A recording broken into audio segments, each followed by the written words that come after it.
네, 오늘 HMM 주가 관련해서 보내주신 자료들 잘 봤습니다. 단기 전망부터 장기 전략 또 리스크까지 이 해운 거인의 항로를 한번 깊이 파고 들어보죠. 오늘 저희 목표는 이 정보들 속에서 당신에게 딱 필요한 핵심, 그걸 건져 올리는 겁니다. 준비되셨죠? 자, 바로 시작해 볼까요? 네, 자료들이 상당히 흥미롭습니다. 증권사 리포트도 있고 최신 공시 내용까지 HMM을 둘러싼 다양한 시각들이 담겨 있네요.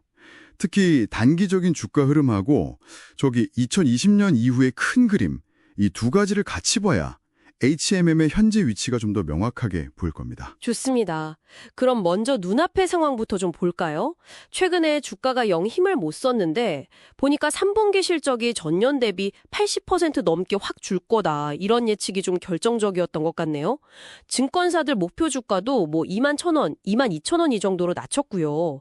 이 실적 쇼크, 단기 투자 심리에는 정확히 어떤 영향을 주고 있을까요? 네. 정확히 보셨습니다.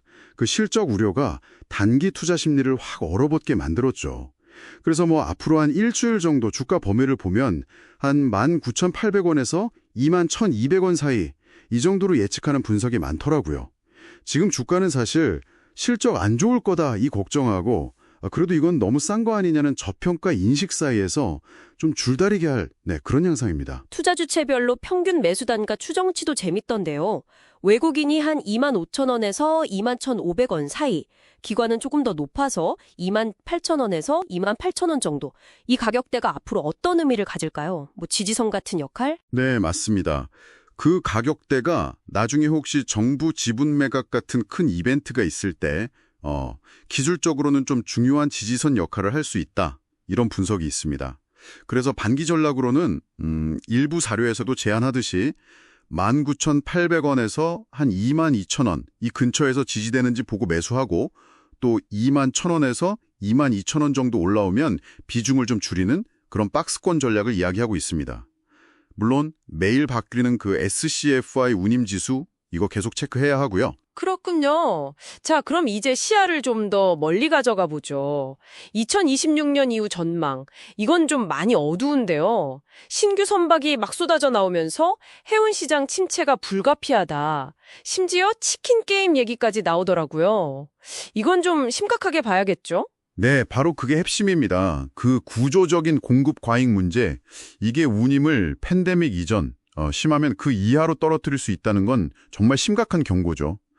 이 시기가 오면 결국은 누가 더 효율 좋은 배를 가지고 있느냐, 또 누가 더 재무적으로 튼튼하냐, 이걸로 생존이 갈릴 겁니다.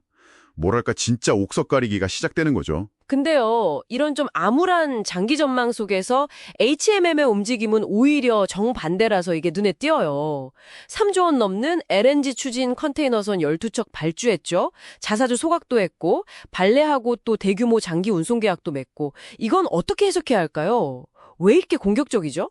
그거 아주 중요한 포인트입니다. HMM은 다가올 불황을 그냥 견디겠다 이게 아니고요. 오히려 이걸 기회로 삼아서 미래 시장 지배력을 키우겠다. 이런 아주 명확한 전략적 베팅을 하고 있는 겁니다.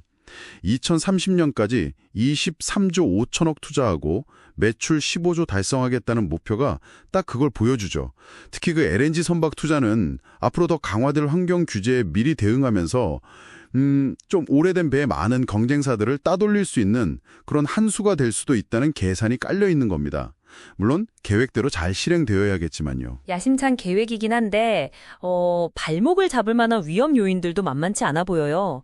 자료들에서 공통적으로 지적하는 가장 큰 리스크, 역시 정부 지분 매각 문제겠죠. 그렇습니다. 산업은행하고 해양진흥공사가 가진 지분이 70%가 넘잖아요. 이 막대한 물량이 언제 또 어떻게 시장에 나올지 모른다는 불확실성, 이른바 오버행 리스크라고 하죠. 이게 주가에는 계속 좀 부담을 줄 수밖에 없습니다. 풀리면 주가가 떨어질 수 있다는 걱정이죠. 네, 그쵸. 거기에다가 2025년 하반기부터 주식으로 바뀔 수 있는 전환사채 CB 물량 부담도 있다고요.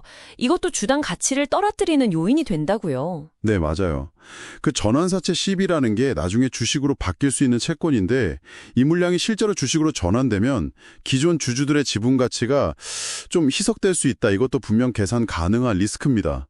외부 요인으로는 당연히 글로벌 경기나 해상 운임 변동성, 이게 가장 큰 변수고요. 환경 규제 강화는 어떻게 봐야 할까요? 비용이 늘어나니 리스크 같기도 한데 또 기회가 될 수도 있다는 분석도 있더라고요. 네, 양면성이 있죠. 환경 규제는 분명 비용 부담을 늘리지만 HMM처럼 미리 친환경 투자를 한 기업에게는 오히려 경쟁 우위를 점할 기회가 될 수도 있습니다. 규제를 못 따라오는 경쟁사들이 좀 힘들어질 때 반사이익을 얻을 수도 있다는 거죠. 그러니까 위기이면서 동시에 기회인 셈입니다. 정리를 좀 해보면 HMM은 단기적으로는 실적 둔화, 또 지분 매각 같은 큰 파도 앞에 서 있지만 장기적으로는 친환경 투자나 사업 다각화 같은 과감한 항해에 나선 모습이네요. 당분간 주가는 좀 이런저런 요인 속에서 박스권에 갇힐 수도 있겠지만 그 안에서 장기 전략이 제대로 가고 있는지 그걸 지켜보는 게 중요하겠군요. 네, 그렇습니다. 단기적인 등락에 너무 마음 쓰기보다는 HMM의 그 큰 그림, 장기적인 투자가 과연 미래 성장의 발판이 될지, 그리고 해운 시황의 구조적인 변화에 어떻게 적응해 나갈지, 이걸 계속 추적하는 게 핵심이라고 봅니다. 자, 마지막으로 당신에게 한번 질문을 던져보겠습니다. HMM의 이 대규모 투자는 어찌 보면 다가올 불황에 대한 아주 담대한 베팅입니다.